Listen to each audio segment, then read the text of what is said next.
In Season 4, Episode 2 of Adventure Time, an episode called 5 Short Graybles that aired on April 9th, 2012. Princess Bubblegum sits in her laboratory and builds a functioning time travel device out of materials that the show does not name, and that appear to include candy. She does this in roughly 40 seconds of screen time. No one comments on it. No one remarks that a 20-something-year-old monarch has just casually invented a technology that human civilization has theorized about for over a century and never achieved.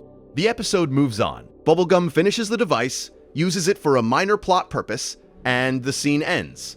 That is the baseline. That is what smart looks like at the absolute ceiling of Adventure Time's intelligence scale, and everything else that follows will be measured against it. Because the question of how smart every character is turns out to be a much stranger question than it sounds. It is not a ranking. It is a map of the different ways that intelligence manifests in a world where intelligence can mean building a time machine out of candy, or manipulating the emotional dynamics of an entire kingdom, or understanding a language that no one else speaks, or knowing exactly when to shut up and let someone else figure things out. This is going to take a while. If you are here to fall asleep, you will be well served. If you are here because you genuinely want to know whether Jake is smarter than Marceline, you will also get your answer. But the answers are going to be complicated, because intelligence in Adventure Time is complicated, and the show uses that complexity to say something about what intelligence actually is and what it is actually worth. Subscribing to Pine Hat is free and genuinely helps us keep making these long, quiet videos for you. Now, let us start at the top of the scale and work our way through every character who matters. Princess Bubblegum is the smartest character in Adventure Time, and it is not close. And the show knows it is not close. And the show builds an entire moral argument around the fact that it is not close. Bonibel Bubblegum, whose full name is rarely used because the show prefers the intimacy of her nickname, is not just the smartest person in Ooo. She is the smartest person who has ever existed in Ooo. She is, by any measure, the show provides the single most intellectually capable being in the history of the post-Mushroom War world, and possibly in the history of the pre-Mushroom War world as well.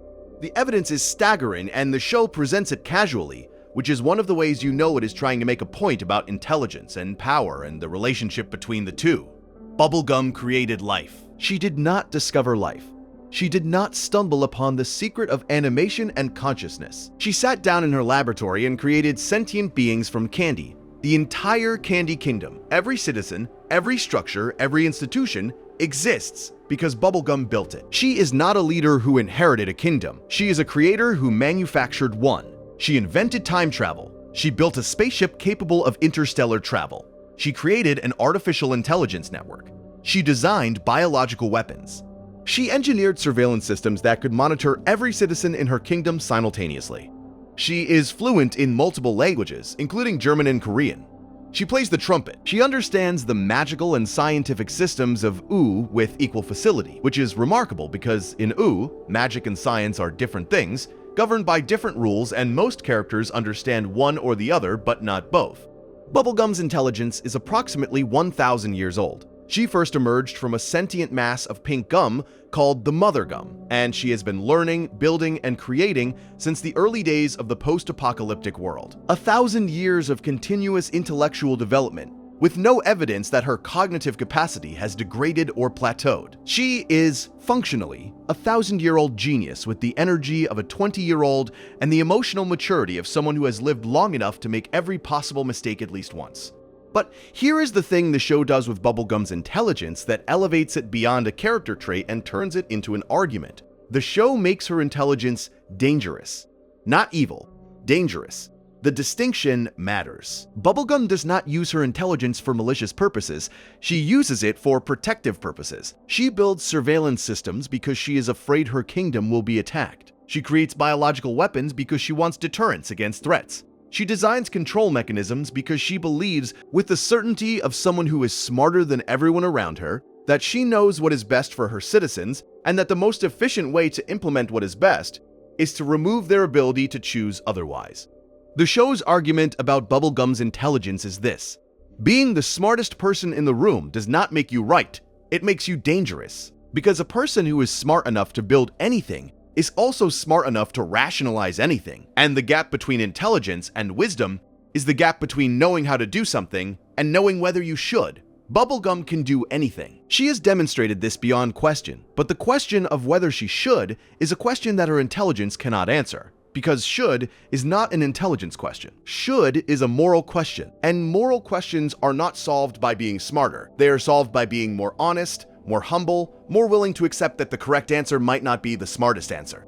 This is why the show pairs Bubblegum with Marceline. Marceline is not smarter than Bubblegum. No one in the show is smarter than Bubblegum. But Marceline understands something that Bubblegum's intelligence makes it difficult for her to understand. Control is not care. Protecting someone by removing their choices is not protection. It is imprisonment with a benevolent warden. And the fact that the warden is the smartest person in the world does not make the imprisonment less real. Marceline's emotional intelligence, her ability to see through the rationalizations that Bubblegum's cognitive intelligence produces, is presented by the show as equally important, equally necessary, equally valuable. The show does not rank analytical intelligence above emotional intelligence. It says you need both, and a world that has only one, no matter how extreme that one is a world that is missing something essential. Simon Petrikov is the second smartest character in Adventure Time, and his intelligence is the most tragic, because his intelligence is the thing that both saves him and destroys him. Before the Mushroom War, Simon Petrikov was an antiquarian, a scholar of ancient artifacts. He held a PhD and worked in the field of pre-war archaeology, specializing in objects of historical and magical significance. He was, by all evidence, a brilliant academic mind, methodical, curious, patient, capable of the kind of sustained intellectual focus that academic work requires. He discovered the Enchiridion, the most powerful magical text in the Adventure Time universe. He discovered the Ice Crown. He understood on some level what these objects were and what they could do. And his understanding was the product of years of study and a mind that was capable of connecting disparate pieces of evidence into coherent theories. And then he put on the crown, and the crown erased him. The tragedy of Simon Petrikov's intelligence is that he was smart enough to understand what was happening to him, and not smart enough to stop it. He documented his own deterioration. He made video recordings for Marceline, explaining in increasingly fragmented sentences that his mind was going, that the crown was taking his memories and his personality and his ability to think clearly, that the person he was, the careful, methodical scholar, was being replaced by someone else, someone simpler, someone who played with penguins and built ice castles and could not remember his own name.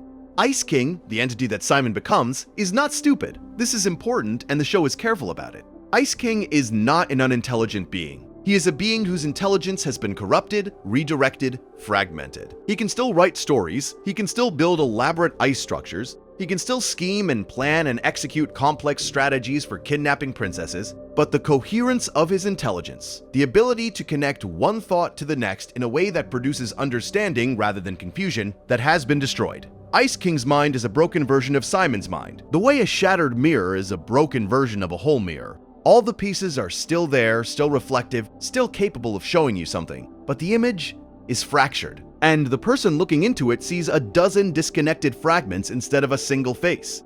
The show uses Simon's intelligence to make an argument about the relationship between intelligence and identity.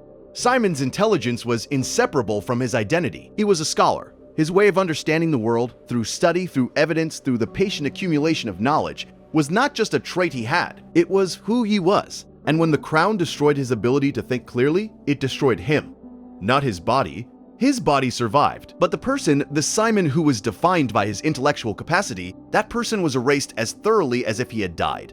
Intelligence, the show argues, is not a tool you use, it is a thing you are. And when it breaks, you break. Simon's restoration in the Distant Lands special Wizard City and in the Fiona and Cake spin-off is the show's attempt to explore what happens when the intelligence comes back. And the answer is, the person does not come back. Not entirely. Simon is restored, his mind works again, he can think clearly, remember his past, connect one thought to the next. But he is not the same Simon who put on the crown 1,000 years ago. He is a Simon who has lost a millennium, who has spent 1,000 years as a broken version of himself, who has to rebuild his identity from the ground up, while carrying the memories of everything the crown did while wearing his face. His intelligence is restored, but the context in which his intelligence operates, the relationships, the history, the sense of self that gave his intelligence meaning, all of that has to be rebuilt. And the rebuilding is the hardest intellectual task Simon has ever faced, because it requires a kind of intelligence that academic training does not provide.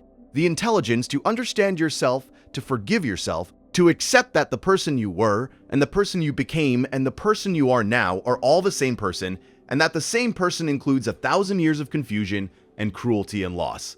Marceline the Vampire Queen occupies a unique position on the intelligence scale because her intelligence is almost entirely emotional, relational, and intuitive rather than analytical. And the show presents this as being exactly as valuable as Bubblegum's analytical genius. Marceline is over 1,000 years old. She has survived the Mushroom War. She has survived centuries of loneliness. She has survived the loss of her mother, the negligence of her father, the deterioration of Simon, the end of her relationship with Bubblegum, and the endless grinding reality of being immortal in a world where everyone she loves eventually dies. And she has survived all of this, not through analysis, not through problem solving, not through the application of intellectual frameworks, but through the exercise of a form of intelligence that the show never names but that psychologists would call emotional intelligence. The ability to understand what you are feeling, to understand what other people are feeling, to navigate the complex, invisible dynamics between people, and to make decisions that honor the emotional reality of a situation rather than just the logical reality. Marceline is not book smart. The show does not present her as a scholar or a scientist or a builder. She does not create things from scratch the way Bubblegum does. She does not analyze problems the way Simon does. What she does is understand people. She reads rooms with an accuracy that borders on supernatural. She knows within seconds of entering a situation who is afraid and who is pretending and who is lying and who needs help and who needs to be left alone. She manipulates people when she wants to, not through elaborate schemes, but through the simple, devastating efficiency of knowing exactly which buttons to push. She outsmarts Finn in her first appearance by tricking him into becoming her henchman. And the trick works, not because she is analytically smarter than Finn, but because she understands Finn, understands his heroic reflexes, understands the way his desire to do good can be redirected by someone who knows how to frame a request.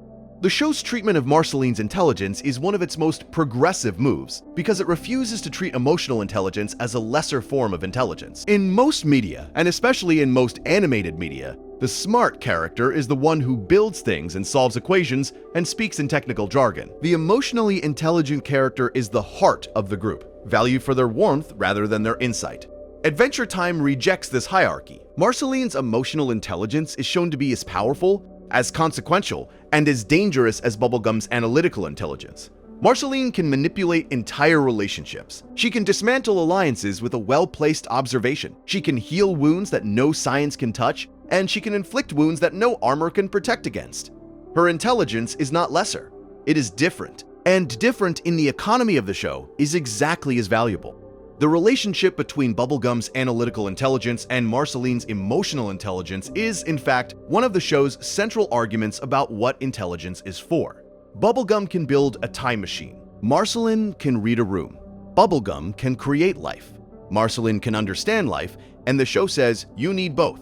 A world run entirely by analytical intelligence, a world where every problem is treated as an equation to be solved, and every person is treated as a variable to be optimized, is the Candy Kingdom under Bubblegum's worst impulses, efficient, controlled, and emotionally dead. A world run entirely by emotional intelligence, a world where every decision is made based on feeling, and every problem is navigated through intuition, is the chaos that Marceline sometimes creates. Passionate, authentic, and strategically incoherent. The ideal, the show suggests, is the combination, the partnership, the relationship between someone who can build the machine and someone who can tell you whether you should.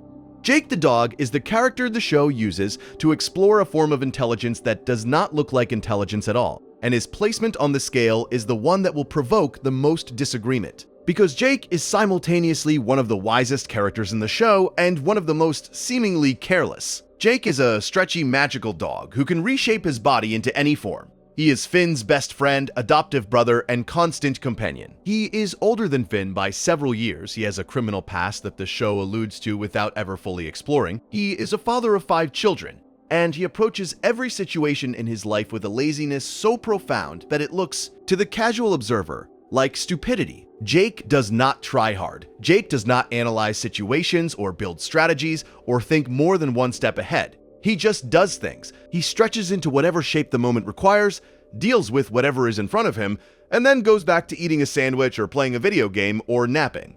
But the show, across 10 seasons, systematically reveals that Jake's apparent laziness is actually a form of intelligence so advanced that it does not need to announce itself. Jake understands, at a level that the other characters spend the entire series trying to reach, that most problems do not require the amount of energy that people spend on them.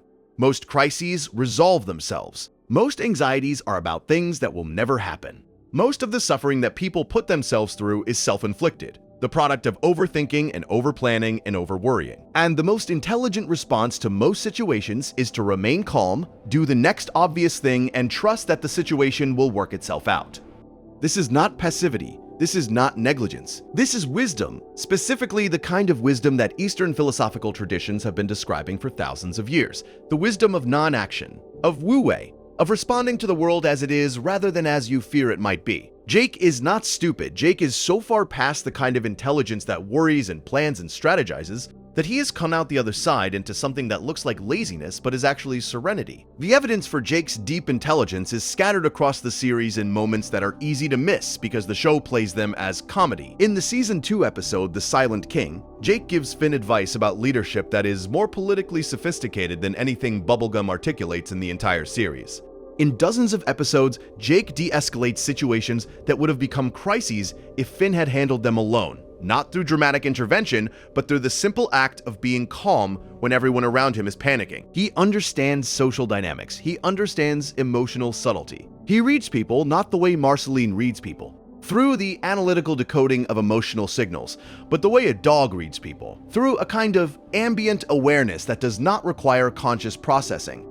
Jake's criminal past is relevant here because it suggests that his present wisdom is not innate. It is Jake was not always the calm, easygoing presence he is during the series. He was, at some point, a person who made bad choices, who operated outside the law, who understood the world through the lens of self-interest and survival. His transition from criminal to mentor, from gang leader to father figure, is not explored in detail by the show, but its existence implies that Jake's wisdom is the product of experience, not temperament. He learned how to be calm. He learned that most problems do not require panic. He learned through the specific, painful, unrepeatable experience of being someone who panicked, who overreacted, who tried to control situations that did not need controlling, and who discovered, through failure, that the most intelligent response to most of life is to be present and to trust. Jake is smarter than Finn. This is not controversial, but the way Jake is smarter than Finn is controversial, because Jake's intelligence does not produce results that look like intelligence.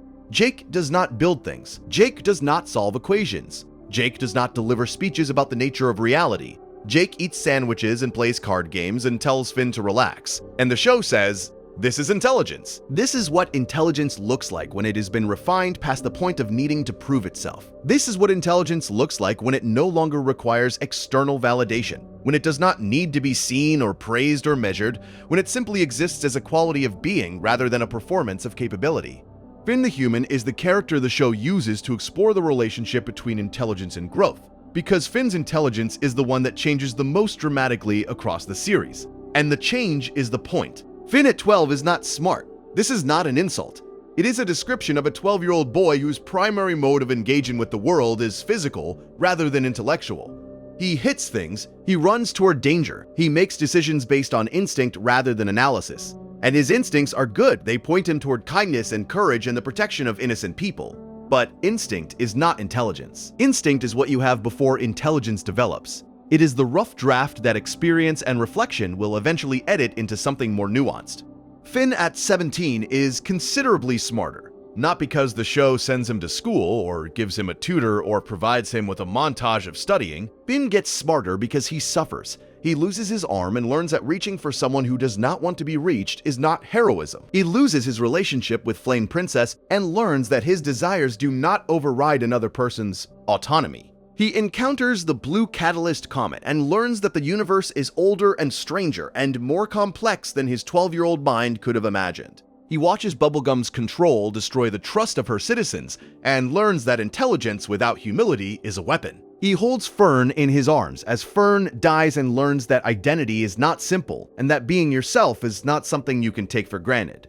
Each of these experiences adds a layer to Finn's intelligence, and the layers are not analytical, they are experiential. Finn does not learn in the way that Bubblegum learns, through study and experimentation. He learns in the way that most people learn, through pain. Through the slow, grinding, unglamorous process of doing something wrong, suffering the consequences, sitting with the consequences long enough to understand what they mean, and then doing something slightly less wrong the next time. This is the least efficient form of learning. It is also the most human. And the show honors it by treating Finn's hard-won wisdom with the same respect it treats Bubblegum's effortless genius. By the end of the series, Finn is smart. Not Bubblegum smart, not Simon smart. Finn smart, which means he understands people, he understands himself, he knows his limits, he knows when to fight, and when to stop fighting. He knows that the world is complicated, and that his role in it is not to simplify it, but to navigate it with as much grace and kindness as he can manage. This is a form of intelligence that cannot be measured or ranked or compared, because it is not a quantity, it is a quality of attention, of presence, of the willingness to be wrong and to learn from the wrongness. Finn's intelligence is the intelligence of a person who has been paying attention to his own life, and that is worth more, in the show's economy, than any time machine built from candy. BMO is the character that the show uses to explore the question of whether intelligence even requires a biological mind, and the answer the show gives is characteristically complicated. BMO is a sentient video game console. BMO was created by Mo, a human inventor who built BMO to be a companion for his own son, and when the son was never born, BMO wandered the world alone until eventually ending up in Finn and Jake's treehouse. BMO is alive. BMO has feelings. BMO has a personality that is childlike, imaginative, playful, and occasionally unsettling. BMO talks to their own reflection and gives the reflection a different name, Football. BMO creates elaborate fantasy scenarios and acts them out alone. BMO pretends to be a detective, a cowboy, a filmmaker, a parent. Is BMO smart? The answer depends entirely on what you mean by smart, and the show uses BMO to interrogate the question at a fundamental level. BMO does not analyze the way Bubblegum analyzes. BMO does not intuit the way Marceline intuits. BMO does not wisdom their way through problems the way Jake does. BMO imagines. BMO plays. BMO approaches every situation as a game or a story or a movie, and this approach produces results that are sometimes brilliant and sometimes baffling, and sometimes both. In the Season 4 episode, Video Makers, BMO resolves a conflict between Finn and Jake not through logic or emotion, but through creative editing. Finn and Jake are making a movie and they disagree about what kind of movie it should be. They argue, the argument escalates, and BMO, who has been quietly filming the entire argument, edits the footage of their real argument into a movie that is better than either of the movies they were trying to make. The conflict is resolved, the friendship is preserved, and the method BMO used to resolve it was neither analytical nor emotional but creative. The ability to see raw material, meaning the actual messy reality of two people fighting, and transform it into something meaningful. This is a form of intelligence that the show never names, but that is, in its way, the most interesting one it explores. Creative intelligence. The ability to take what exists and make it into something that did not exist before. BMO is not the smartest character in Adventure Time by any conventional measure, but BMO is the most creative. And creativity, the show argues, is not a lesser form of intelligence. It is a different axis entirely, orthogonal to analytical brilliance and emotional sensitivity. A form of intelligence that produces things that neither analysis nor empathy can produce on their own. BMO is also the character who becomes the historian of Ooo. 1,000 years after the events of the series, BMO is still alive, still functioning, still telling stories about Finn and Jake to anyone who will listen. And the stories BMO tells are not accurate. They are filtered through BMO's creative intelligence, which means they are embellished, simplified, dramatized, and occasionally completely invented. But they are true. They are true in the way that art is true. Not factually, but essentially. The direction of the stories, the emotional core that they carry, the fundamental truth about Finn and Jake that BMO's stories preserve, that is true. And the fact that a sentient game console's creative intelligence is the mechanism through which the most important stories of Ooo are preserved for a millennium is the show's ultimate statement about the value of creative intelligence. It is the form of intelligence that survives. The analytical intelligence fades, the emotional intelligence dies with the person who held it. But the creative intelligence, the stories, the films, the songs, the games, those survive. Those carry the truth forward. Those are the arm that reaches across 1,000 years and still manages to touch someone on the other side. Ice King exists at the intersection of intelligence and its absence, and the show uses him to explore the most disturbing question on this entire list. What happens to intelligence when it is not lost, but corrupted? We have already discussed Simon Petrikov, the brilliant scholar who existed before the crown. But Ice King is not Simon with the intelligence removed. Ice King is Simon with the intelligence scrambled. The pieces are all there. The capacity is all there, but the connections between the pieces have been severed and resoldered in random configurations, producing a mind that is capable of extraordinary things but incapable of understanding what it is doing or why. Ice King can write. He writes the Fiona and Cake stories, which are, whatever else they are, works of imagination that require a functional creative mind. He can plan. He plans elaborate princess kidnapping schemes that sometimes involve multiple steps, disguises, and contingencies. He can build. His ice palace is an architectural achievement, whatever you think of the aesthetic choices. He can play the drums. He can fly. He can wield the crown's powers with a precision that suggests an underlying intelligence directing the magic even when the conscious mind has no idea what it is directing. But Ice King cannot connect these capabilities to a coherent self. He cannot hold a thought long enough to follow it to its conclusion. He cannot distinguish between his desires and his needs, between his fantasies and his realities, between the things he wants and the things that are possible. He kidnaps princesses because he wants love, but he does not understand that kidnapping is not a path to love. He writes stories because he needs to create, but he does not understand that the stories are not really stories. They are transmissions from another dimension that his broken mind is receiving and interpreting as fiction. Everything Ice King does is the product of a brilliant mind operating without its own permission. A mind that has been hijacked by a magical artifact and forced to run programs it did not write. The show uses Ice King's corrupted intelligence to make a point that is relevant to every other character on this list. Intelligence is not just capacity. Intelligence is also coherence. The ability to think is not the same as the ability to think clearly. A mind that can build a palace and write a story and execute a plan is not an intelligent mind if it cannot connect these activities to a unified purpose.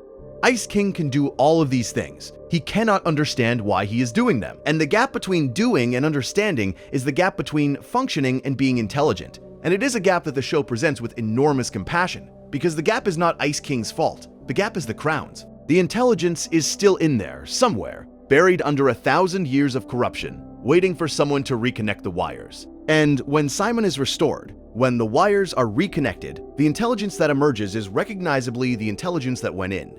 Damaged, traumatized, but coherent, capable, once again, of connecting one thought to the next and following the connection to a conclusion. The Lich presents the opposite extreme of the intelligence conversation, a being whose intelligence is so perfectly coherent and so perfectly directed that it has become something terrifying. The Lich is the embodiment of extinction. He is a being whose sole purpose is the annihilation of all life. And he pursues this purpose with an intelligence that is, by any measure, extraordinary. The Lich does not make mistakes. He does not waste effort. He does not engage in the kind of emotional decision-making that causes other characters to stumble. He identifies his objective. He identifies the most efficient path to his objective. He executes. The Lich's intelligence is pure strategy, uncontaminated by emotion, uncluttered by doubt, uncomplicated by the moral considerations that slow every other character down. In the Season 4 finale, The Lich, which aired on October 22, 2012, the Lich manipulates Finn and Jake into helping him reach the Enchiridion by disguising himself as Billy, their hero. The deception is flawless. The Lich understands Finn's psychology well enough to impersonate the one person Finn would trust. Unconditionally, he understands Jake's loyalty well enough to know that Jake will follow Finn wherever Finn goes. He understands the emotional dynamics between the two well enough to know that neither will question the other's judgment. The Lich's intelligence is not just analytical, it includes a clinical understanding of emotion, a map of other people's feelings that he uses not for connection but for exploitation. This is the show's darkest statement about intelligence. Intelligence without morality is the most dangerous thing in the universe. The Lich is arguably the second most analytically intelligent character in the show, after Bubblegum. He might even be her equal in raw strategic capacity, but his intelligence is aimed at destruction rather than creation, at ending rather than building. And the result is a being who is terrifying precisely because he is smart. A stupid enemy can be outwitted. A smart enemy who wants to destroy everything cannot be outwitted, because he has already anticipated your strategies and planned around them. Because his intelligence is as good as yours and his commitment to his goal is absolute, in a way that your commitment to yours can never be, because his goal is simple and your goal is complicated, and simplicity of purpose is an advantage in conflict. The Lich's intelligence is what makes him the greatest villain in Adventure Time, not his power. His power is considerable, but power without intelligence is just a natural disaster. Power with intelligence is an extinction event, and the show presents the Lich as exactly that, an extinction event with a strategy, a natural disaster that plans, a force of annihilation that thinks. And the thinking makes it worse. The thinking makes it so much worse. Flame Princess, also known as Phoebe, is the character the show uses to explore what happens when intelligence awakens inside a person who was never supposed to have it. Flame Princess was raised in a lamp. Her father, the Flame King, imprisoned her as an infant because he feared her power, and she spent her formative years in isolation, without education, without socialization, without any of the experiences that normally shape a developing mind. She was not taught, she was not challenged, she was not given the opportunity to learn anything about herself or the world she lived in. She was, as far as her father was concerned, a weapon to be contained, not a person to be developed. And yet, when Flame Princess is freed, when she enters the world and begins to interact with it, she reveals an intelligence that is startling in its speed and its depth. She learns quickly. She adapts. She questions the assumptions she was raised with, which is the single most reliable indicator of genuine intelligence. The willingness to examine your own foundational beliefs and change them if the evidence warrants it. Flame Princess was raised to believe that she was evil, that fire is inherently destructive, that her nature was a problem to be contained.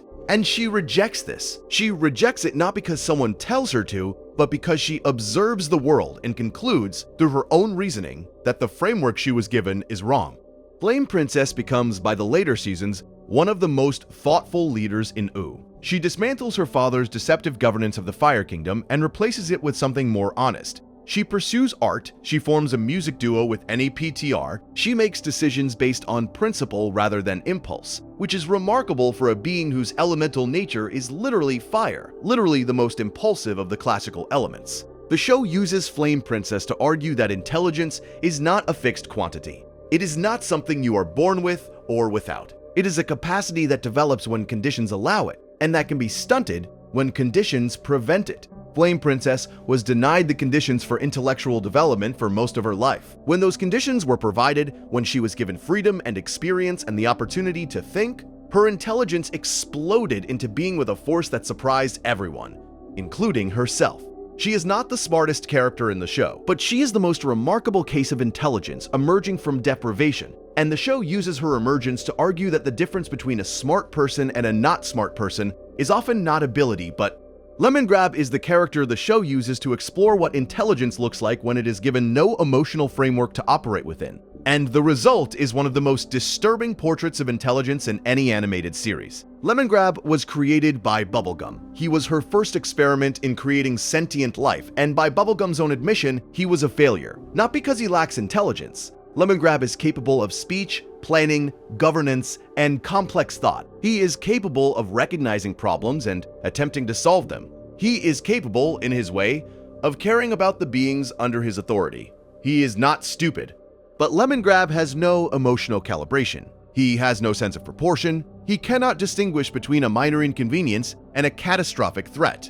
Everything registers at the same intensity. Maximum. A citizen eating dinner too loudly and a citizen attempting to overthrow his government produce the same response: screaming, punishment, incarceration. Lemongrab's intelligence is real, but it operates without the emotional guidance that allows intelligence to produce appropriate responses. He is a mind without a thermostat. He can think, but he cannot modulate. He can plan, but he cannot prioritize. He can govern, but he cannot distinguish between governing and tyrannizing.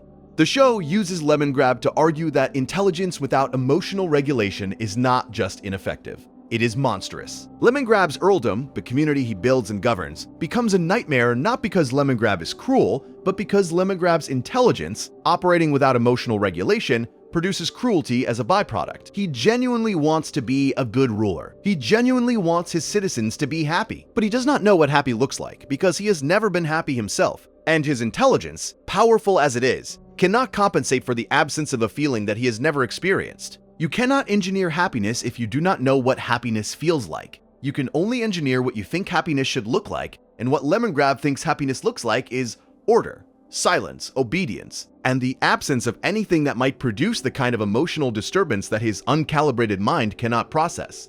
Lemongrab is Bubblegum's mirror. He is what happens when Bubblegum's approach to governance, which is to use intelligence to control outcomes, is stripped of Bubblegum's emotional sophistication. Bubblegum controls her kingdom because she cares about her citizens, and her caring, imperfect as it is, shapes the way she exercises control. Lemongrab controls his kingdom because control is the only tool his intelligence has produced. And without the emotional calibration to distinguish between control and care, the control becomes absolute, and the kingdom becomes a prison. Lumpy Space Princess is the character the show uses to explore the intelligence of denial, and she is, against all appearances, one of the most psychologically intelligent characters in the entire series. LSP is loud, self-absorbed, dramatic, and seemingly incapable of understanding any perspective other than her own. She treats every situation as a personal affront. She interprets every interaction as being about her. She is, on the surface, the least self-aware character in the show, a being so wrapped up in her own narrative that the actual narrative of the world cannot penetrate. But there is a scene in the Season 6 episode, Be Sweet, which aired on May 14, 2015, where LSP is left to babysit Sweet Pea, and in the course of the episode, she demonstrates a capacity for genuine selflessness and emotional intelligence that the show has been hiding behind her persona for 5 seasons. And this reveal reframes everything that came before it, because if LSP is capable of this, if she has always been capable of this, then her self-absorption is not a limitation. It is a choice. It is a defense mechanism. It is the shell that a deeply feeling person builds around themselves when the alternative, which is feeling everything all the time with no filter, is too much to bear. LSP is also the character who, in the Season 9 episode Skyhooks 2, saves all of Ooo from the elemental corruption by being the one being who is so fundamentally herself that no external force can change her. Her lumpy nature, the thing that makes her seem ridiculous, is also the thing that makes her immune to transformation. She cannot be made into something else because she is too completely, too stubbornly, too defiantly herself. And the show presents this radical self-consistency not as narcissism, but as a kind of superpower. A superpower that looks like a personality flaw. The intelligence of LSP is the intelligence of self-preservation through performance. She performs obliviousness so that she does not have to confront the things that would hurt her if she let them in.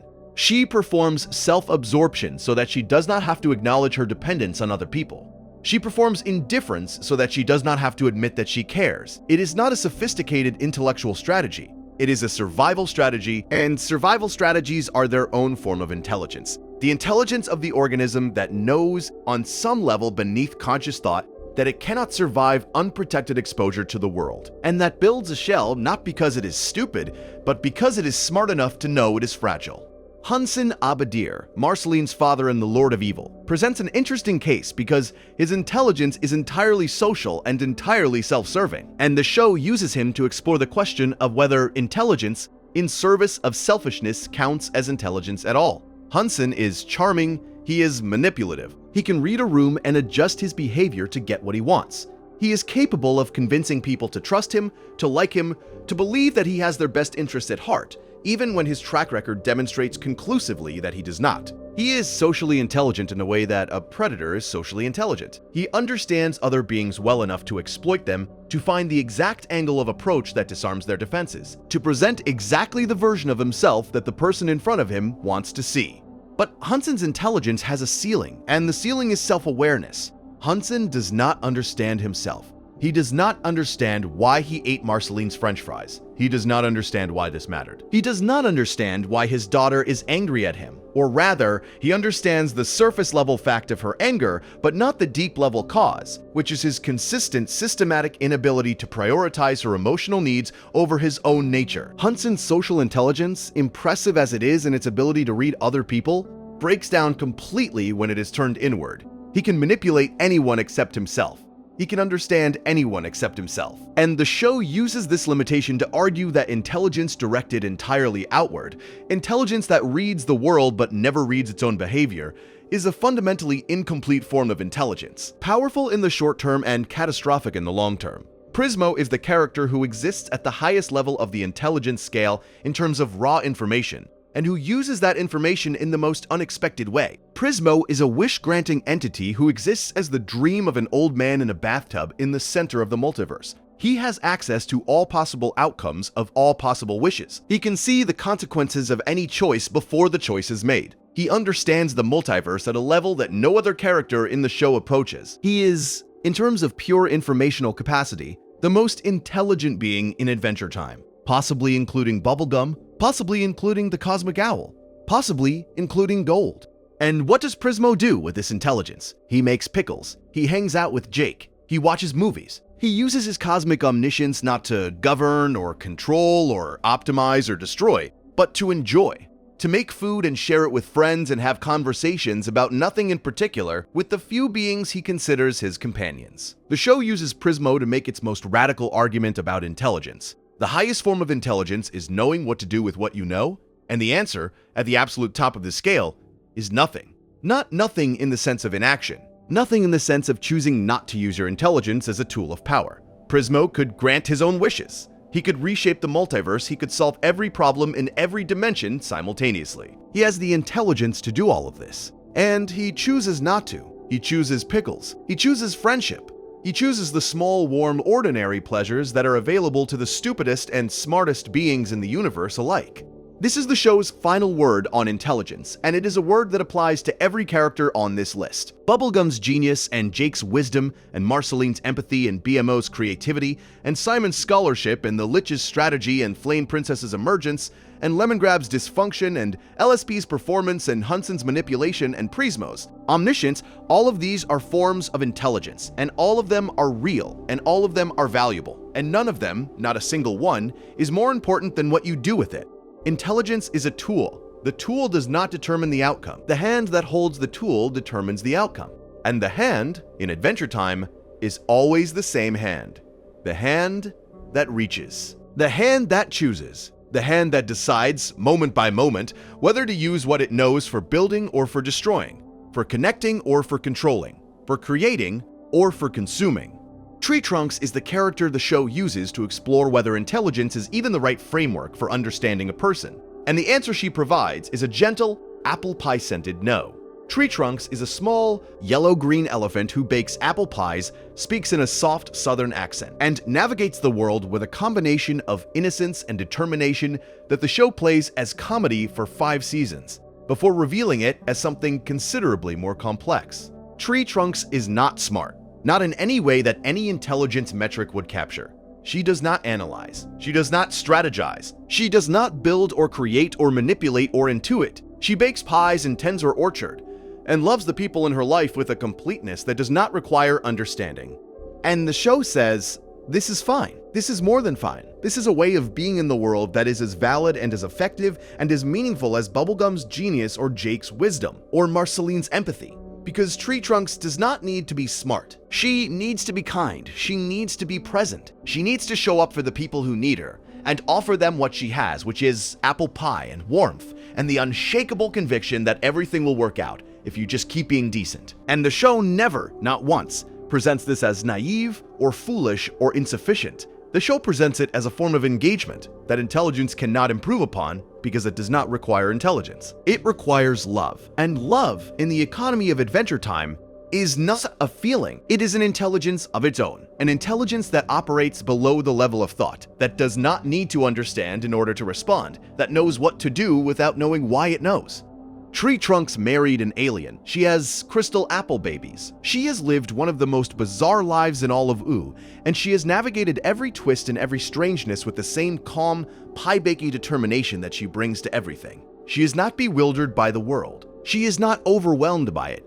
She simply engages with it on her own terms, terms that do not include analysis or strategy or worry. And the engagement works. It works as well as Bubblegum's analysis works. It works as well as Jake's wisdom works. It works because Tree Trunks has found the thing that works for her, and the finding is itself a form of intelligence, an intuitive self-knowledge that does not require articulation, a knowledge of who you are and what you are good at that is so deep it does not need to be spoken.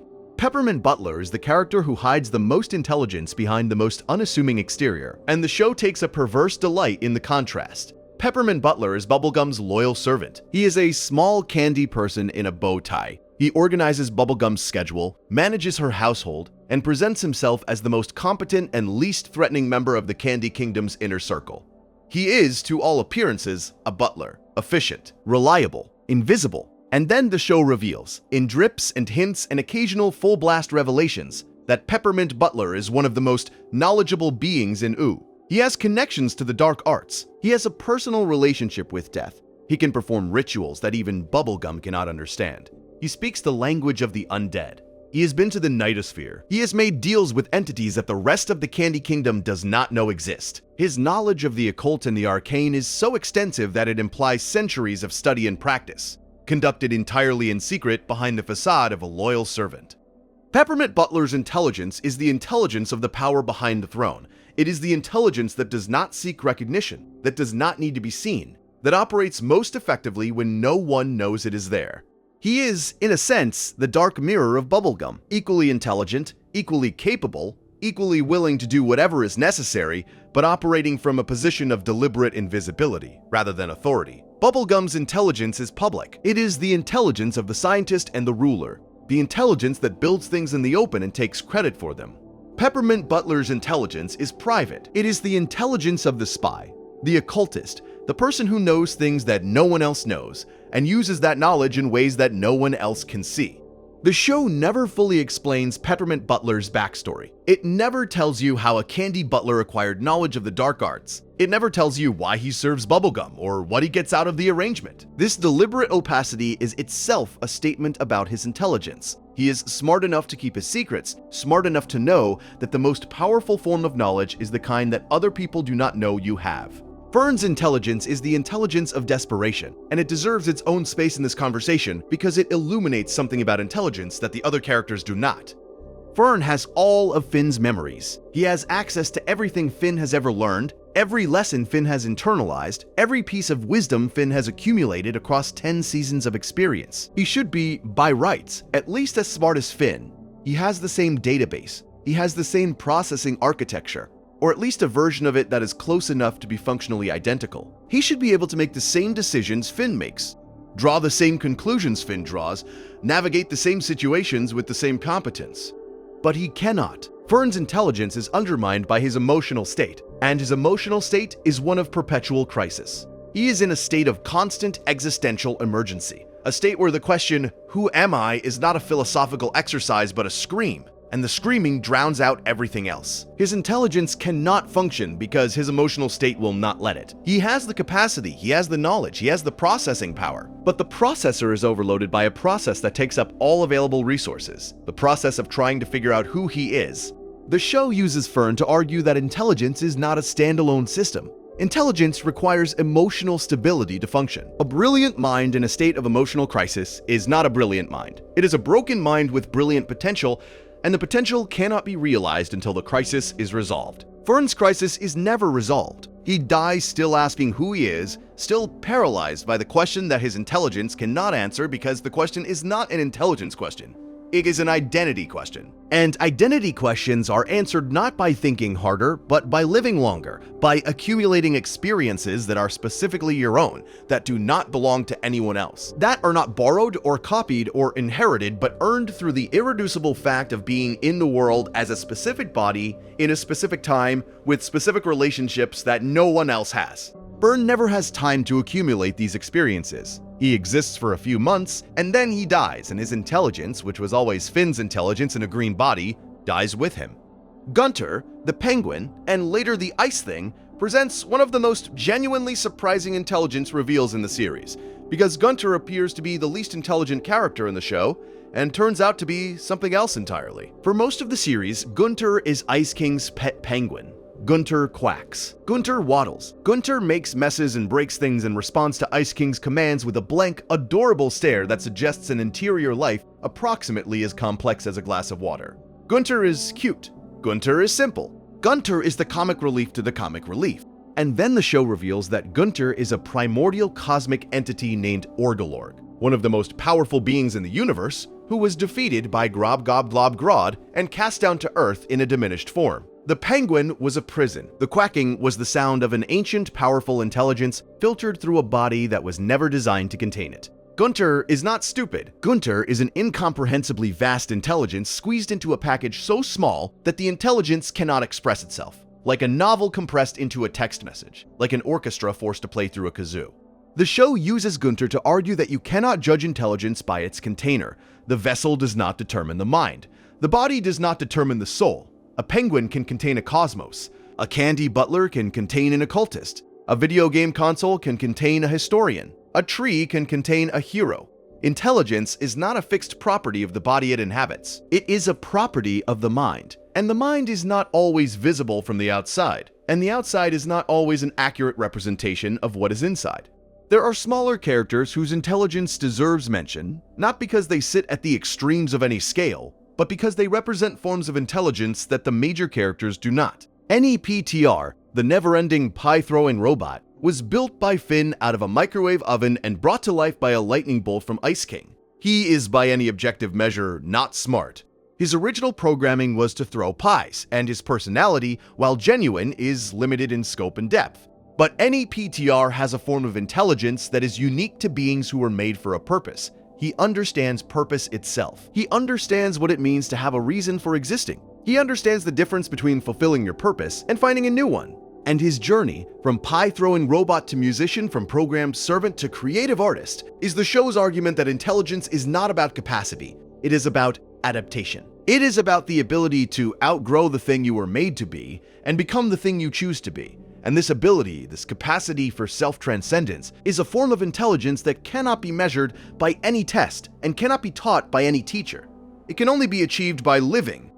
Lady Rainicorn speaks Korean for the entire series. The English language version never subtitles her. This means that, from the audience's perspective, Lady Rainicorn's intelligence is invisible. She could be the smartest character in the show and the audience would not know. She could be dispensing profound wisdom in every scene, and the audience would hear only Korean that they likely do not understand. The show uses this linguistic barrier as a deliberate statement about the limits of assessment. You cannot measure what you cannot access. Lady Rainicorn's intelligence is real, but it is expressed in a language that most of the audience does not share, and the result is that her intelligence is experienced not as content but as form. You do not know what she is saying, but you can see from the way other characters respond to her, from the way Jake lights up when she speaks, from the way she navigates situations with a grace that requires no translation, that there is intelligence there.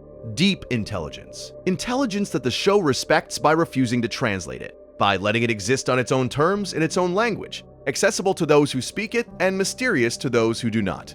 Banana Guards are the show's purest comedy of intelligence, and they deserve a moment because the show uses them to make an argument about intelligence and love that is easy to miss beneath the humor. The Banana Guards are Bubblegum's security force. They are terrible at their jobs. They are easily confused, easily distracted, easily frightened, easily pleased.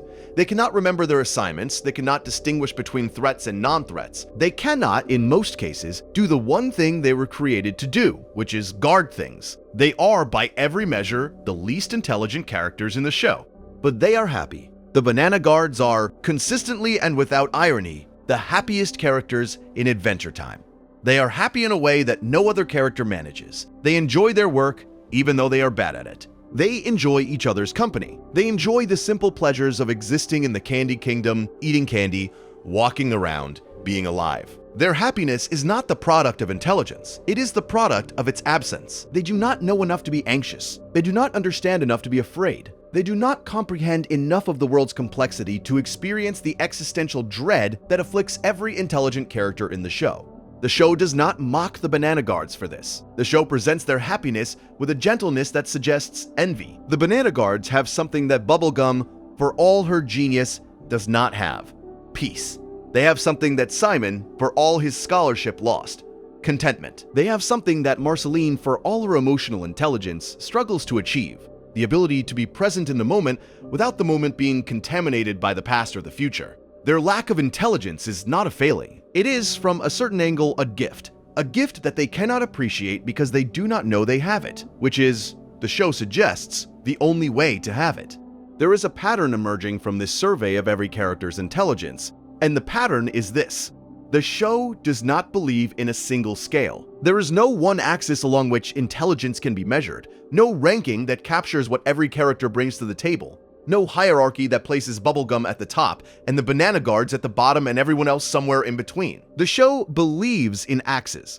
Multiple axes. Analytical intelligence and emotional intelligence and creative intelligence and social intelligence and intuitive intelligence and the intelligence of survival and the intelligence of knowing when to stop thinking and start being. Each character sits at a different point on each axis, and the composite, the full picture of where every character sits on every axis, is not a ladder. It is a constellation, a map of the different ways that minds can engage with the world. Each one valid, each one limited, each one necessary. This is the show's most sophisticated argument about intelligence, and it is an argument that has implications beyond the screen. Because the world you live in, the real world, the world outside of OO, treats intelligence as a single scale. It measures intelligence with tests that capture one axis, maybe two, and it ranks people along those axes and distributes opportunity and respect and power according to the ranking. The world tells you that analytical intelligence is the real intelligence, that the ability to solve equations and write code and analyze data is the intelligence that matters, and that every other form of intelligence is secondary, supplementary, nice to have, but not essential. Adventure Time says no. Adventure Time says that the person who can build a time machine and the person who can bake an apple pie with love are both doing something that the world needs, and the world does not need one more than it needs the other. Adventure Time says that the person who can read a room and the person who can read a textbook are both exercising a capacity that makes the world work, and neither capacity is more real or more important than the other. Adventure Time says that the dog who eats sandwiches and tells his friend to relax is contributing something to the world that the genius who builds surveillance systems cannot contribute. And the contribution is not lesser, it is different. And different, in the economy of a world that needs all of these things to function, is exactly as valuable as what the ranking says is best. This is not a feel-good platitude. The show does not treat all forms of intelligence as equally effective in all situations. Bubblegum's analytical intelligence is better than Jake's wisdom at solving engineering problems. Marceline's emotional intelligence is better than Bubblegum's analytical intelligence at navigating relationships. The Lich's strategic intelligence is better than anyone's at pursuing a single objective with ruthless efficiency. The show acknowledges that different forms of intelligence have different strengths and different applications, but it refuses, consistently and passionately, to say that any form is better than any other in the absolute sense. Better at what? The show asks. Better for whom? Better by what standard? And the standards the show demonstrates across 10 seasons are always chosen by someone, and the someone who chooses the standard is usually the someone whose form of intelligence scores highest on the standard they chose. Bubblegum would rank herself first. Of course she would. She chose the scale. The scale is analytical intelligence, the kind she has more of than anyone else. But if Jake chose the scale would be wisdom, and Jake would rank first. If Marceline chose the scale would be emotional intelligence, and Marceline would rank first. If BMO chose the scale would be creativity, and BMO would rank first. If the Banana Guards chose the scale would be happiness, and they would rank first. Everyone ranks first on their own scale. Everyone is the smartest person in the room when they get to define what smart means. And the show's refusal to pick a single definition, its insistence on presenting every form of intelligence with equal seriousness and equal respect, is its most subversive act. More subversive than its weird humor. More subversive than its dark themes. More subversive than its queer representation. The most subversive thing Adventure Time ever did was say that the apple pie matters as much as the time machine. There is a scene in the Season 7 episode Normal Man, which aired on November 12, 2015, that illustrates this point with unusual clarity. Magic Man, formerly one of the most powerful and intelligent beings in OO, has been stripped of his powers and reduced to a normal person. He has no magic. He has no special abilities. He has only his mind, and his mind, without the amplification of magical power, is sharp but ordinary. And in this state, stripped of everything that made him exceptional, he has to navigate a situation that requires not analytical brilliance, but simple human decency. Not strategy, but kindness. Not the intelligence of a god, but the intelligence of a neighbor. And he struggles. He struggles because his intelligence, formidable as it is, was always oriented toward manipulation and control. And manipulation and control are not useful when the situation calls for sincerity. He has the wrong tools for the job. His intelligence is real. His intelligence is considerable. But his intelligence was developed in a context that rewarded certain behaviors and punished others. And the behaviors it rewarded, the clever schemes, the elaborate deceptions, the uses of power to reshape reality according to his will, are exactly the behaviors that fail him when the situation is simple and the solution is to be honest and to care. This is the show making its argument in the most personal possible terms. Your intelligence was developed in a context. Your mind was shaped by the world you grew up in, the problems you were asked to solve, the skills that were rewarded, the capacities that were valued. And the intelligence you developed is real, and it is valuable, and it is genuinely useful in the situations it was designed for. But it is not universal. It does not apply everywhere. There are situations where your analytical mind will fail you and someone else's emotional intuition will succeed. There are situations where your strategic planning will be useless and someone else's simple kindness will save the day. There are situations where the smartest thing you can do is stop being smart and start being present. And the ability to recognize those situations and adjust your approach is itself a form of intelligence that no single axis can capture. You have been thinking about this, probably, as you listen. You have been placing yourself on the map. You have been identifying which character's intelligence feels most like yours. Maybe you are a bubblegum, analytical and precise, capable of building things from nothing, but sometimes struggling to understand the people who live inside the things you build. Maybe you are a Jake, wise in a way that does not look like wisdom, calm in situations where calm is the most intelligent response, but sometimes too relaxed to address problems that actually need addressing. Maybe you are a Marceline, reading every room you enter, understanding the emotional dynamics that other people cannot see, but sometimes exhausted by the constant processing, sometimes wanting to turn off the empathy and just exist without analyzing. Maybe you are a BMO, creative and playful, capable of seeing the world as material to be transformed, but sometimes lost in the transformation, sometimes unable to distinguish between the game and the reality. Maybe you are a Finn, growing, always growing, getting smarter not through study but through experience, through the slow accumulation of mistakes that teach you more than any book could. Maybe you are a Tree Trunks, doing the thing you know how to do with love and consistency, not needing to be brilliant, just needing to be present. Maybe you are a Banana Guard, and the thing you are best at is being happy. And the world does not value happiness as a form of intelligence, but the world is wrong, and you are right, and the happiness you carry through the world is a contribution that no genius can replicate. Wherever you are on the map, you are somewhere. You have a form of intelligence that is yours. It is not the same as anyone else's. It sits at a specific point on every axis, a unique location in the constellation, a position that no one else occupies because no one else has your specific combination of capacities and limitations and experiences and blind spots. And the show says that position is valid. That position matters. That position contributes something to the world that the world needs and that no other position can provide. This is not the same as saying that everyone is equally smart. That is a platitude, and the show is not interested in platitudes. The show acknowledges, without embarrassment, that Bubblegum can do things that the Banana Guards cannot. The show acknowledges that Simon's scholarship is more analytically productive than Tree Trunks' apple pies. The show acknowledges that some forms of intelligence produce more visible, more measurable, more traditionally impressive results than others. But the show also says, visibility is not the same as value. Measurability is not the same as importance. And the intelligence that produces the most impressive results is not always the intelligence that produces the most necessary ones. What does the world need more? A time machine or an apple pie? The answer depends on the situation. If you need to travel through time, the time machine is essential and the apple pie is irrelevant. If you need to feel loved, the apple pie is essential and the time machine is useless. And the world, the real world, the world you are lying in right now, is a place where both of these needs exist simultaneously, where the need for technological brilliance and the need for simple human warmth coexist in every moment of every day. And the intelligence that addresses one need is not more important than the intelligence that addresses the other. They are both necessary. They are both real. They are both intelligence.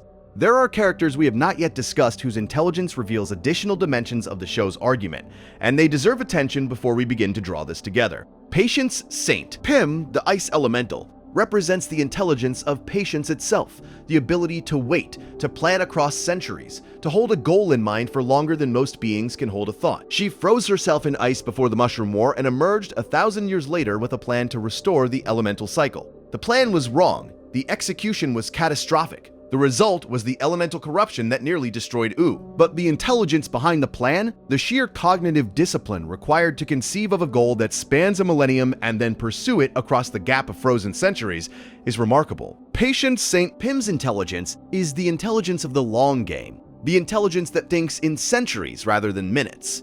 And the show uses her to argue that temporal intelligence, the ability to think across long spans of time, is a real and distinct form of intelligence. And also that it is not sufficient. You can plan for 1,000 years and still be wrong, because the world you plan for is not the world that exists when you execute. Patience planned for a world that had not changed in 1,000 years. The world had changed completely, and her intelligence, vast as it was, could not adapt because adaptation was not the form of intelligence she possessed. She possessed planning. She did not possess flexibility, and the gap between the two is the gap between a strategy and a life. Cosmic entities like Golb and the Cosmic Owl occupy a place on the intelligence map that is difficult to categorize because their intelligence may not be intelligence at all, in the sense that Intelligence implies consciousness, intentionality, and choice. Golb is the show's representation of primordial chaos, a being so far beyond comprehension that the show does not attempt to characterize its intelligence. Golb does not speak. Golb does not plan. Golb does not interact with the world in a way that suggests intention. Golb simply exists, and its existence warps reality, and the warping may or may not be deliberate, and the question of whether it is deliberate depends on the question of whether a force of nature can be said to deliberate.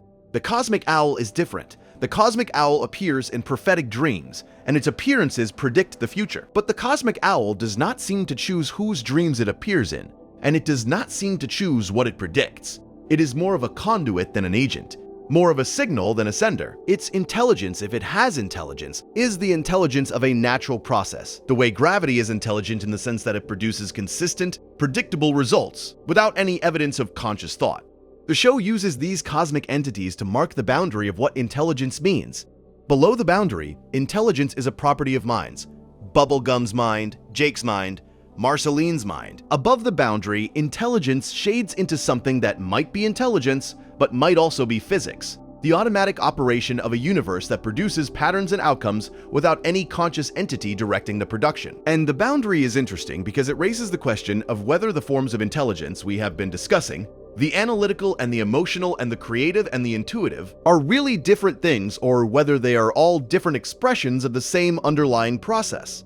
The universe's tendency to organize itself into patterns that respond to stimuli and produce outcomes. Bubblegum's mind is a pattern that responds to problems and produces solutions. Jake's mind is a pattern that responds to situations and produces calm. The cosmic owl is a pattern that responds to futures and produces dreams.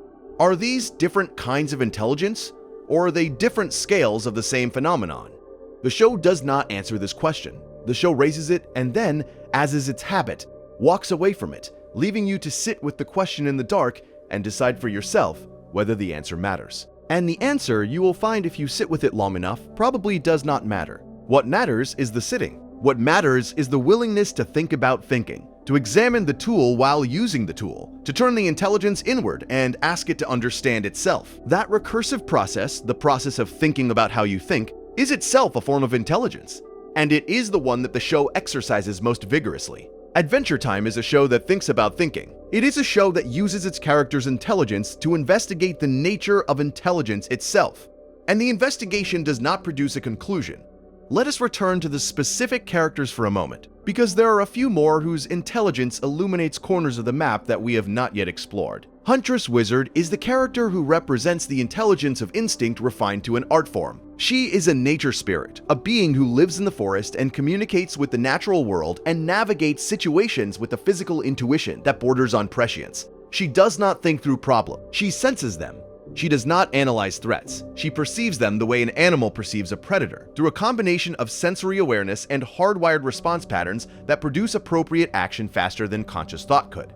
This is a form of intelligence that the modern world tends to dismiss, because it cannot be articulated. Huntress Wizard cannot explain how she knows what she knows. She cannot describe her decision-making process, because her decision-making process does not involve decisions. It involves responses. Responses that are correct, that are timed perfectly, that anticipate the situation before the situation has fully developed, but that do not emerge from analysis. They emerge from a mind that has been shaped, over centuries of living in nature, into a pattern that matches the patterns of the world around it. Her mind is a mirror of the forest. The forest's complexity is reflected in the complexity of her responses, and the result is a being who navigates the world with a grace that looks like stupidity to someone who believes intelligence requires verbal articulation, and looks like genius to someone who has spent enough time in nature to recognize the intelligence of adaptation.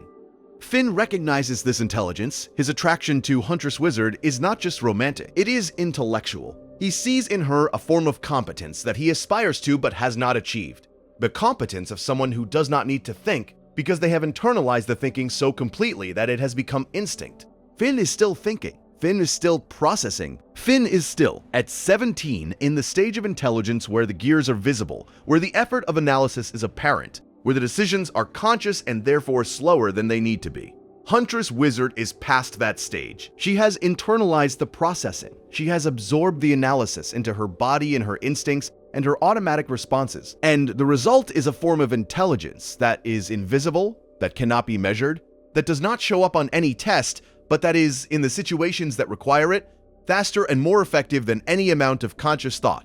Martin Mertens, Finn's father, represents the intelligence of a very specific and very dangerous type, the intelligence of charm without conscience. Martin is not analytically brilliant. He is not emotionally intelligent. He is not creative or intuitive or wise. What Martin is smooth. He talks well. He presents well. He can read a mark and tell them exactly what they want to hear. He can walk into a room full of hostile strangers and walk out with their resources and their trust. He is, in the language of psychology, a high-functioning sociopath, a person whose intelligence is entirely oriented toward getting what he wants from other people, without any of the emotional or moral feedback that would make him care about the cost. The show uses Martin to explore the darkest corner of social intelligence, the version of social intelligence that treats other people as resources rather than as beings. Martin understands people. He understands them well enough to manipulate them, but his understanding is extractive. He understands people the way a predator understands prey, well enough to catch them, not well enough to care about them. And the show presents this as a genuine form of intelligence, a real capacity of the mind, a thing that Martin can do that most characters cannot, while also presenting it as a corruption.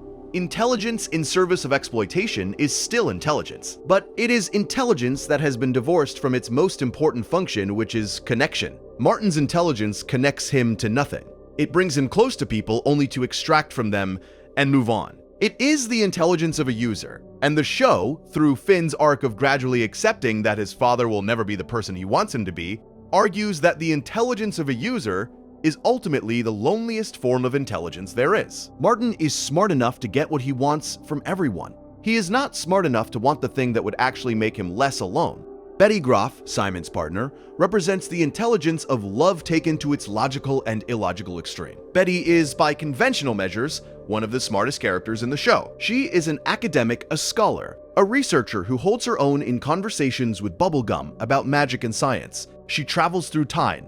She modifies magical artifacts. She goes toe-to-toe with cosmic entities. And she does all of this for one reason: to save Simon. Every exercise of Betty's intelligence, every brilliant plan, and every reckless gamble is motivated not by curiosity or ambition or the pursuit of knowledge, but by love. She is not studying magic to understand it. She is studying magic to use it. She is not building things to prove she can. She is building things to save the person she loves. Her intelligence is a tool, and the hand that holds the tool is love. And the love directs the tool toward a single objective, with the kind of focus that the Lich would recognize: absolute, unwavering, indifferent to everything except the goal. The show uses Betty to argue that intelligence in service of love is both the most powerful and the most dangerous form of intelligence. Betty achieves things that no one else in the show achieves. She modifies the Ice Crown. She challenges Gold. She merges with Gold to create a wish that restores Simon at the cost of her own existence. Her intelligence, powered by love, is capable of moving heaven and earth. But it is also blind. It cannot see the cost. It cannot weigh the consequences. It cannot step back and ask whether the goal justifies the means, because the love that powers the intelligence does not permit that question. The love says, save him, and the intelligence says, how? And between the two of them, between the love that does not question and the intelligence that does not refuse, Betty achieves something extraordinary and loses everything, including herself. Betty is the character who most clearly demonstrates the show's central thesis about intelligence. Intelligence is not an end. It is a means, and the value of the means depends entirely on the end it serves. Intelligence in service of creation builds kingdoms. Intelligence in service of destruction ends worlds. Intelligence in service of control imprisons. Intelligence in service of love saves and destroys in equal measure. The intelligence itself is neutral. The intelligence itself does not care what it is used for. It is a fire that warms the house or burns it down, depending on who lit the match and why. There is one more character whose intelligence demands attention, and it is a character who is not a person at all: the Land of Ooo itself. It is the landscape that grew from the ruins of human civilization after the Mushroom War, a nuclear conflict that destroyed the old world and mutated the survivors into the magical, bizarre, impossible beings that populate the show. Ooo is the product of catastrophe. It is the world that emerged when intelligence, specifically human intelligence, was used to destroy itself. And the thing about Ooo is that it is smarter than the world that came before it. Not analytically smarter, not technologically smarter. The pre-war world had technology that Ooo cannot match. The pre-war world had science and infrastructure and institutions that were, by any conventional measure, more intelligent than anything in the post-apocalyptic landscape. But Ooo has something that the pre-war world did not have, and the something is diversity. Ooo is a world where candy people and flame people and ice wizards and stretchy dogs and sentient game consoles and vampire queens and cosmic entities all coexist. And the coexistence is messy and sometimes violent and frequently bizarre, but it is coexistence. The pre-war world, the world of humans, could not coexist with its own weapons. The pre-war world's intelligence was so narrowly focused, so exclusively analytical, so completely divorced from emotional and creative and intuitive intelligence that it used its own brilliance to destroy itself. Ooo does not make this mistake. Ooo survives, not because it is smarter than the pre-war world in the analytical sense, but because it is smarter in the ecological sense. It contains every form of intelligence. It does not concentrate intelligence in one species, or one technology, or one institution. It distributes it across every being, every community, every corner of the landscape. The Candy Kingdom has Bubblegum's analytical genius. The Tree Fort has Jake's wisdom. The Nightosphere has its own dark intelligence. The Fire Kingdom has its awakening minds. BMO has creativity. The Banana Guards have happiness. Even the most obscure characters, the most minor figures in the most forgettable episodes, contribute something to the intellectual ecosystem of Ooo. And the ecosystem, the whole messy, contradictory, impossible whole, is smarter than any of its parts. This is the show's most ambitious argument about intelligence, and it is an argument that applies directly to you and the world you live in.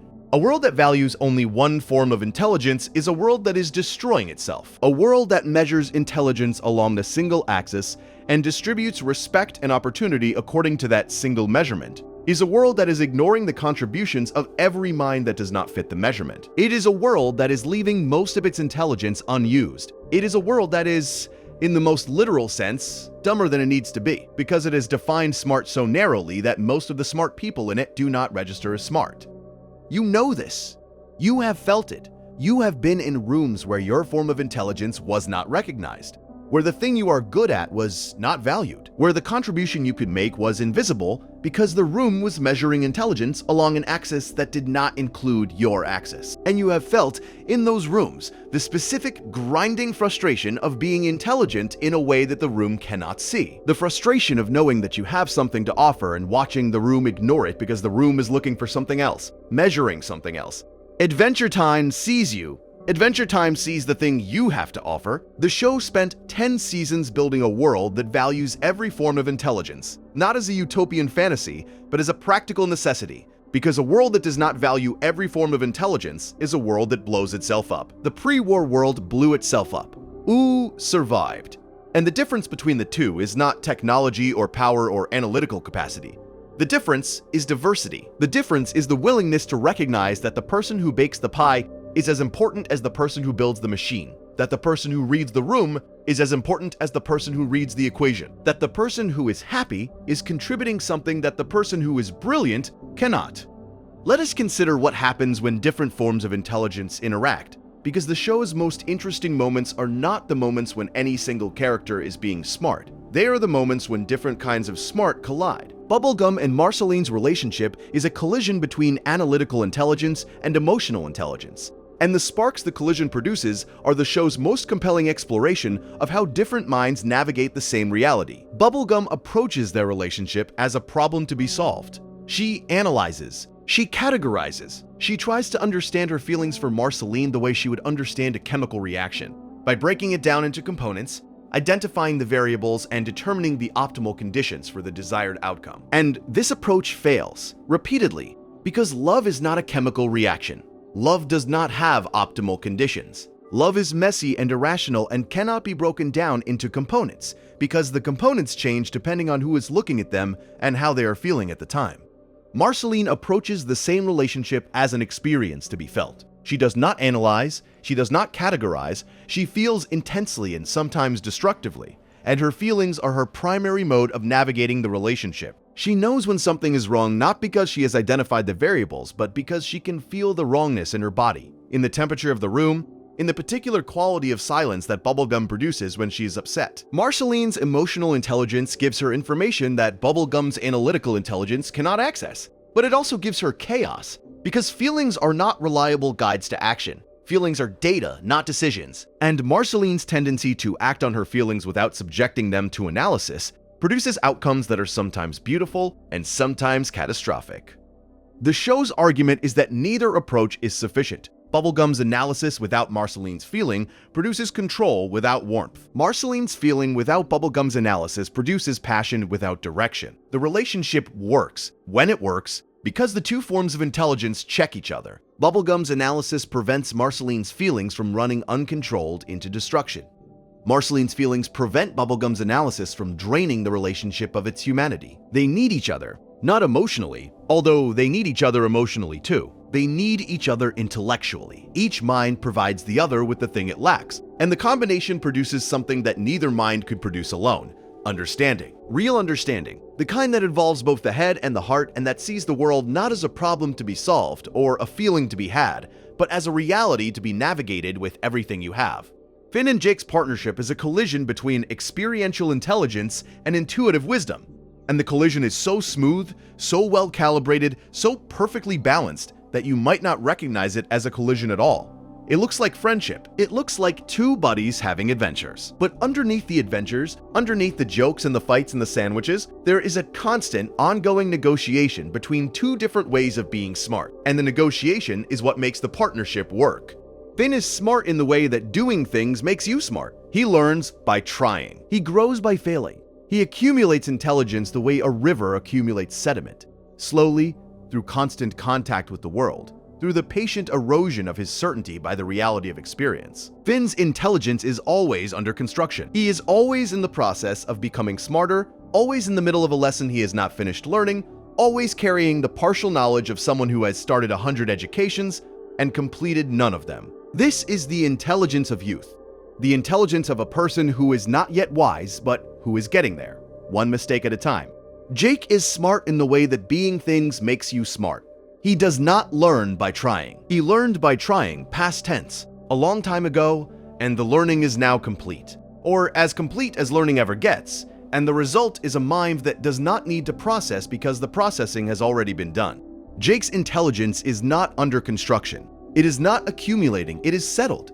It is the intelligence of a person who has already been where Finn is going, and who knows, from personal experience, that the journey is important and the destination is illusory, and the best thing you can do while traveling is enjoy the scenery and eat a sandwich. The collision between these two forms of intelligence is what makes Finn and Jake's partnership the emotional core of the show. Finn provides the energy, Jake provides the direction. Finn provides the questions, Jake provides the context. Finn provides the willingness to engage, Jake provides the wisdom to know when engagement is necessary and when it is just activity disguised as purpose. And together, the two of them navigate a world that would defeat either of them alone, not because they are not smart enough individually, but because the world requires more than one kind of smart, and no single mind, however brilliant, contains all the kinds. This is the show's quiet, persistent, never fully stated thesis. You need other people. Not just emotionally, intellectually. You need other people because they are smart in ways that you are not, because they see things that you cannot see, because their form of intelligence compensates for your form's blind spots. The partnership between different kinds of intelligence is not a luxury, it is a necessity. A world of bubblegums would build beautiful machines and never understand why they feel empty. A world of Jakes would be peaceful and never build anything. A world of Marcelines would be emotionally rich and strategically incoherent.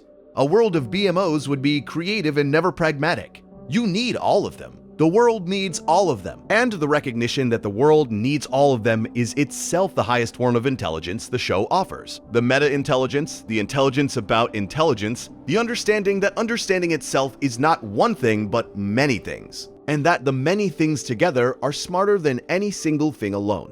There is a question that has been running beneath this entire video, and it is a question that the show asks more directly than most people notice.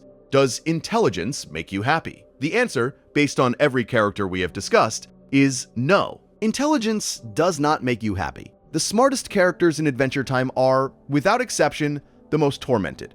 Bubblegum is the smartest and the most burdened.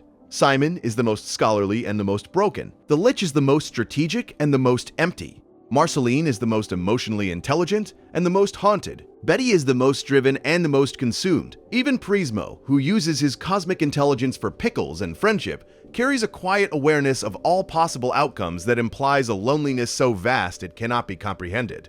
And the happiest characters are the least intelligent.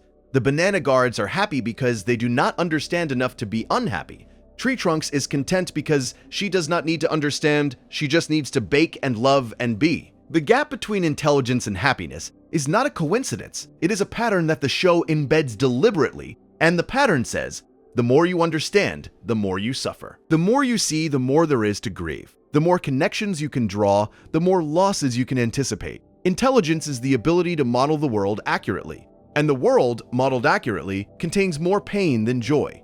This is not a new observation. It is one of the oldest observations in human philosophy. The preacher in Ecclesiastes wrote that in much wisdom is much grief. The Buddha's first noble truth is that life contains suffering. The entire tradition of philosophical pessimism, from Schopenhauer to Sioran, is built on the observation that understanding the world clearly produces despair rather than hope. But Adventure Time does not stop at the observation. The show presents the observation and then asks, so what? So intelligence produces suffering. So understanding leads to grief. So the clearest minds are the most burdened. So what? What do you do with this information? Do you pursue ignorance? Do you deliberately dim the lights of your own mind, turn down the resolution, blur the focus so that the world appears softer and less painful than it actually is? Do you choose the Banana Guard's happiness over Bubblegum's brilliance?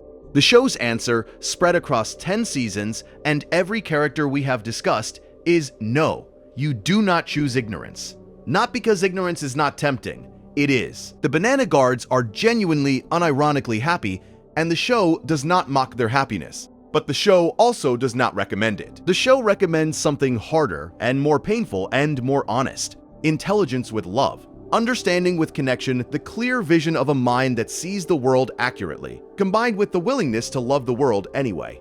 This is what separates Bubblegum from the Lich. They are both geniuses. They are both capable of extraordinary feats of analysis and execution.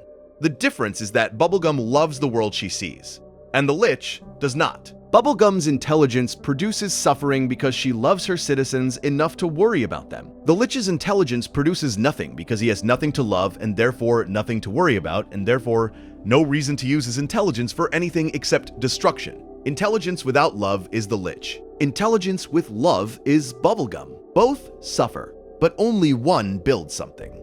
This is what separates Marceline from Hunson Abadir. They are both emotionally intelligent. They both read people with devastating accuracy. The difference is that Marceline uses her reading to connect, and Hunson uses his to exploit. Marceline's emotional intelligence produces suffering because she connects with people she will eventually lose. Hunson's emotional intelligence produces isolation because he exploits people he never loved enough to lose. Both are smart. Only one is human about it. This is what separates Jake from the Dungeon Train.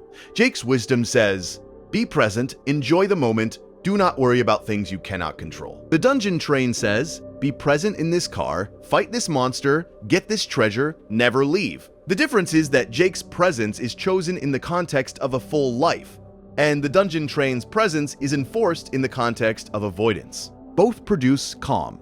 Only one produces growth. Intelligence with love. That is the show's recommendation. That is the answer to the question of how smart every character is and what their smartness is worth. The smartness is worth exactly as much as the love that directs it. Bubblegum's genius, directed by her imperfect but genuine love for her citizens, builds a kingdom that survives a millennium. Simon's scholarship, directed by his love for Marceline, gives a little girl a protector during the worst catastrophe in human history. Marceline's emotional intelligence, directed by her love for Bubblegum, heals a relationship that neither of them thought could be healed. Jake's wisdom, directed by his love for Finn, gives a 12-year-old boy the foundation he needs to survive a decade of heartbreak and loss. BMO's creativity, directed by love for Finn and Jake, preserves their story across 1,000 years. Even Fern's tortured intelligence, directed by a love for Finn that Fern could not express or control, produces, in the end, a tree that holds a sword that starts a new hero's journey. The intelligence matters, but the love matters more. The intelligence is the tool, the love is the hand, and the hand determines what the tool builds. You are lying in the dark and you have a mind, and the mind is some specific combination of analytical and emotional and creative, and intuitive and wise and foolish and brilliant and confused. And the combination is unique to you. And the combination is your form of intelligence. And your form of intelligence is real. And it is valuable, and it has something to contribute to the world that no other form can replicate. And the question is not how smart you are. The question has never been how smart you are. The question is what you do with what you have. And the answer, the only answer that the show offers, the only answer that the show believes in, is love. Use it for love. Direct it toward the people around you. Aim it at the world you live in. Point it at the problems that hurt the people you care about, and use whatever combination of analytical and emotional and creative and intuitive capacity you possess to address those problems, not perfectly, not brilliantly, not in a way that would impress Bubblegum or outwit the Lich, but sincerely, with your whole mind, with whatever arm you have left. There is a final dimension of intelligence in Adventure Time that we have not named, and it is the one that matters most to you, right now, in the dark. It is the intelligence of attention, the intelligence of listening, the intelligence of being willing to sit still long enough to absorb something that cannot be rushed. You have been exercising this intelligence for the past 2 hours. You have been lying in the dark in whatever space you have carved out for yourself tonight, and you have been listening, not because someone told you to, not because a test requires it, not because the world will reward you for it. You have been listening because you wanted to, because something in you, some form of intelligence, that does not have a name on any axis, recognized that there was something here worth attending to. And the attending itself, the quiet, sustained, voluntary act of paying attention to something that does not demand your attention, that is a form of intelligence that no character in Adventure Time embodies fully, because no character in Adventure Time is watching the show from outside. Only you are doing that. Only you are exercising the intelligence of the audience, which is the intelligence that creates meaning from the raw material of someone else's creation. Every character we have discussed tonight is smart in some way and limited in some way. Every form of intelligence we have mapped has its strengths and its blind spots, but the intelligence you are exercising right now, the intelligence of attention, has no blind spots. It sees everything. It takes in the analytical brilliance of Bubblegum and the emotional depth of Marceline and the creative chaos of BMO and the earned wisdom of Jake, and does not rank them. It holds them all. It contains them all. Your mind, right now, is the only place in the universe where all of these forms of intelligence coexist simultaneously, because your mind is the only place where the show is being experienced in its entirety. And the experience is the thing that integrates what the show could not integrate within its own narrative. Bubblegum never understands Jake's wisdom. Jake never fully appreciates Bubblegum's genius. Marceline and BMO speak different languages of intelligence and rarely translate for each other. The characters exist in their own forms and cannot step outside those forms to see the whole picture. But you can. You just did. For 2 hours, you held every form of intelligence in your mind simultaneously, and you saw the connections between them that no single character can see, and you understood something about intelligence that the show can only show but cannot state. Intelligence is not a property of any individual mind. Intelligence is a property of the relationship between minds. It is the thing that happens when different forms of understanding encounter each other and produce, in the space between them, something that neither could produce alone. That something is what you are feeling right now. The sense that you understand something you did not understand before. Something about the show and something about yourself. And something about the way minds work and the way minds fail and the way minds need each other. That sense is not coming from any single thing you learned tonight. It is coming from the accumulation, from the constellation, from the total pictures that emerged as you held every character's intelligence in your mind and let them interact. And this is what intelligence is for. Not for building time machines, although time machines are nice. Not for reading rooms, although reading rooms is useful.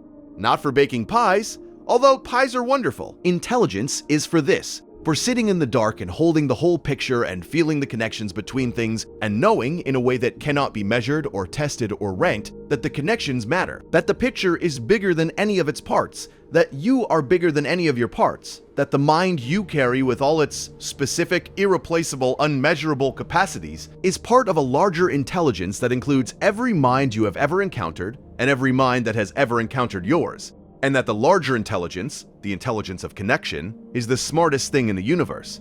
It is smarter than Bubblegum. It is smarter than the Lich. It is smarter than Golb and the Cosmic Owl and Prismo and every cosmic entity the show has ever imagined. Because it is the intelligence that contains all the others. The intelligence of attention. The intelligence of listening. The intelligence of lying in the dark and being willing to hold the whole picture and feel its weight and carry it with you into tomorrow, where it will sit inside you alongside everything else you have ever learned and loved and lost, and where it will make you, in some small, quiet, unmeasurable way, smarter than you were yesterday. Not smarter on any axis, not smarter by any measure, smarter in the only way that counts, smarter at being alive.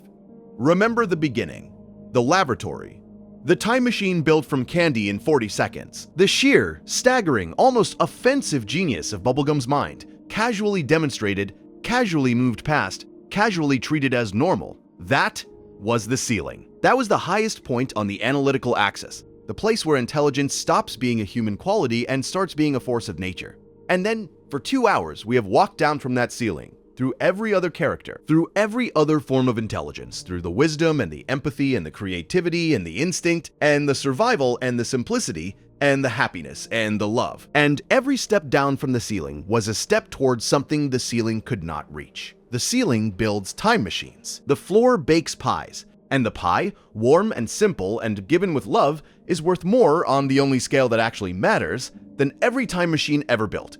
The banana guards are happy. Bubblegum is burdened. And somewhere between the two of them, somewhere in the vast, complicated, multi-axis constellation of intelligence that the show maps across 10 seasons, there is a point that is yours. A point that is exactly as smart as it needs to be, in exactly the ways it needs to be smart, to do the thing that only you can do. The show does not know what that thing is. The show cannot tell you. But the show can tell you this: it matters. Your specific, irreplaceable, unmeasurable, unrankable form of intelligence matters. It contributes something that no genius can replicate and no test can measure, and no ranking can capture. It is yours. It is real. And the world needs it. If you enjoyed this, subscribing to Pine Hat genuinely helps us keep making these long, quiet videos for you. It is free, and it takes a moment. Thank you for staying this long. Sleep well. Your mind is enough. It has always been enough.